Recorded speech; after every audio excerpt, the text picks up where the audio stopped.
আসন্ন জাতীয় নির্বাচনে বিএনপির শীর্ষ কেন্দ্রীয় নেতাদের বড় অংশই প্রার্থী হচ্ছেন। দলের চেয়ারপারসন বেগম খালেদা জিয়া ৩টি আসন এবং তারেক রহমান একটি আসনে মনোনয়ন পেয়েছেন। তারেক রহমান প্রথমবারের মতো নির্বাচনে অংশ নিচ্ছেন। এছাড়া সর্বোচ্চ নীতি নির্ধারণী ফোরাম স্থায়ী কমিটির ১৪ সদস্যের মধ্যে ৯ জন সহ ভাইস চেয়ারম্যান, চেয়ারপারসনের উপদেষ্টা, যুগ্ম মহাসচিব এবং সম্পাদক মণ্ডলীর সদস্য সহ অন্তত ৮৫ জন হেভিওয়েট নেতা মনোনয়ন পেয়েছেন। অন্যদিকে জামাতে ইসলামী স্থানীয়ভাবে প্রায় ৩০০ আসনেই মনোনয়ন চূড়ান্ত করেছে। মূলত ৮৫টি গুরুত্বপূর্ণ আসনে বিএনপির ধানের শীষের হেভিওয়েট প্রার্থীদের বিপরীতে জামাতের দাড়িপাল্লা প্রতীক নিয়ে নির্বাচনে মাঠে লড়বেন তারা। শফিকুল ইসলামের প্রতিবেদন, জানাচ্ছেন Suraj Ahmed. Japan Bangladesh joint venture company JBS holdings limited নির্বাচনে ৮৫ হেভিওয়েট প্রার্থীদের মধ্যে বেগম খালেদা জিয়া, তারেক রহমান ও মির্জা ফখরুলের মতো নেতারা রয়েছেন। এই ৮৫টি আসনের মধ্যে পঞ্চগড় ১ আসনে অতীতে কয়েকবার সংসদ সদস্য নির্বাচিত হয়েছিলেন বিএনপির স্থায়ী কমিটির সদস্য ব্যারিস্টার জমির উদ্দিন সরকার। ফলে এই আসনটি অত্যন্ত গুরুত্বপূর্ণ। এবার সেখানে প্রার্থী হয়েছেন তার ছেলে ব্যারিস্টার নওশাদ জমির। অন্যদিকে এই আসনে জামায়াতের প্রার্থী জেলা জামায়াতের আমির মোহাম্মদ ইকবাল হোসাইন। ঠাকুরগাঁ ১ আসনটিও বেশ গুরুত্বপূর্ণ। এই আসনে বিএনপি মহাসচিব মির্জা ফখরুল ইসলাম আলমগীরের প্রতিদ্বন্দ্বী ঢাকা মহানগর দক্ষিণ জামায়াতের সহকারী সেক্রেটারি মোহাম্মদ দেলোয়ার হোসেন। দিনাজপুর ৩ আসনে প্রার্থী হয়েছেন বিএনপি চেয়ারপারসন বেগম খালেদা জিয়া।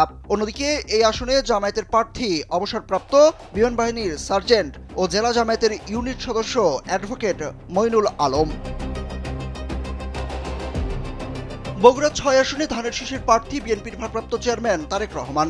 তার সঙ্গে জামায়াতের প্রতিদ্বন্দ্বী প্রার্থী হলেন আব্দুর রহমান সোহেল। বগুড়ার ৭ আসনে প্রার্থী হয়েছেন বিএনপি চেয়ারপারসন বেগম খালেদা জিয়া। সেখানে জামায়াতের প্রার্থী হয়েছেন গোলাম রাব্বানী। চাঁপাইনবাবগঞ্জ ৩ আসনে ধানের শীষের প্রার্থী বিএনপির যুগ্ম মহাসচিব হারুনুর রশিদ। তার বিপরীতে জামায়াতের প্রার্থী ঢাকা মহানগরী দক্ষিণের আমির নুরুল ইসলাম বুলবুল। নাটোর ২ আসনে বিএনপির প্রার্থী সাবেক উপমন্ত্রী ও সাংগঠনিক সম্পাদক রুহুল কুদ্দুস তালুকদার দুলু। এ আসনে তার সঙ্গে লড়বেন জামায়াতের কেন্দ্রীয় মজলিসে ছুরা সদস্য অধ্যাপক ইউনুস আলী। সিরাজগঞ্জ ২ আসনে বিএনপির প্রার্থী দলটির স্থায়ী কমিটির সদস্য ও সাবেক মন্ত্রী ইকবাল হাসান মাহমুদ টুকু। তার অন্যতম প্রতিদ্বন্দ্বী প্রার্থী হলেন সিরাজগঞ্জ জেলা জামায়াতের সেক্রেটারি অধ্যাপক জাহিদুল ইসলাম।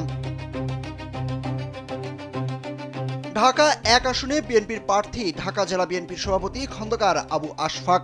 এ আসনে জামায়াতের প্রার্থী ব্যারিস্টার নজরুল ইসলাম। ঢাকা ২ আসনে বিএনপির প্রার্থী হয়েছেন দলের চেয়ারপারসনের উপদেষ্টা ও সাবেক মন্ত্রী আমানুল্লাহ আমান।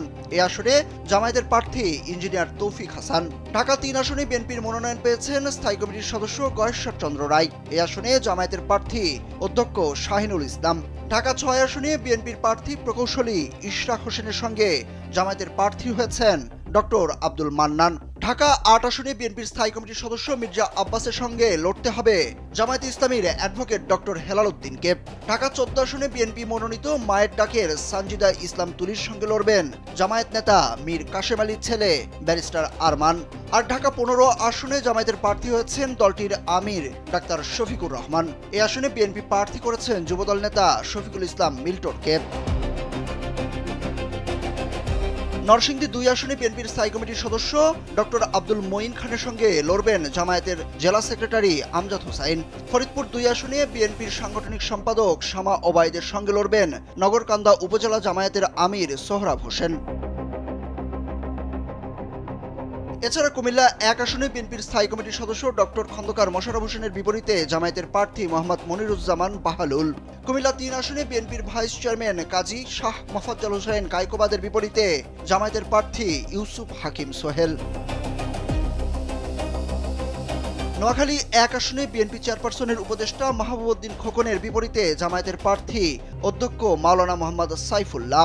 নোয়াখালী ২ আসনে বিএনপির প্রার্থী জয়নুল আবেদিন ফারুকের বিপরীতে জামায়াতের প্রার্থী অধ্যক্ষ মাওলানা সৈয়দ আহমেদ। নোয়াখালী ৩ আসনে বিএনপির ভাইস চেয়ারম্যান বরকতুল্লাহ বুলুর বিপরীতে জামায়াতের প্রার্থী মাওলানা বোরহানউদ্দিন। নোয়াখালী ৪ আসনে বিএনপির ভাইস চেয়ারম্যান মোহাম্মদ শাহজাহানের বিপরীতে লড়বেন জামায়াতের ইসহাক খন্দকার বিএসসি। লক্ষ্মীপুর ৩ আসনে বিএনপির প্রার্থী শহীদ উদ্দিন চৌধুরী অ্যানির বিপরীতে জামায়াতের প্রার্থী ছাত্র শিবিরের সাবেক কেন্দ্রীয় সভাপতি ও জামায়াতের ঢাকা মহানগরী উত্তরের সেক্রেটারি ডক্টর মোহাম্মদ রেজাউল করিম। চট্টগ্রাম চট্টগ্রাম ৭ আসনে হুম্মাম কাদের চৌধুরীর বিপরীতে লড়বেন জামায়াতের অধ্যক্ষ আমিরুজ্জামান।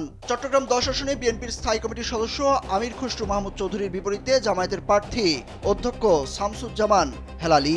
আর কক্সবাজার ১ আসনে বিএনপির স্থায়ী কমিটির আরেক সদস্য সালাউদ্দিন আহমেদের বিপরীতে প্রতিদ্বন্দ্বিতায় থাকছেন জামায়াতের আব্দুল্লাহ আল ফারুক। সুরুজ আহমেদ, কালবেলা।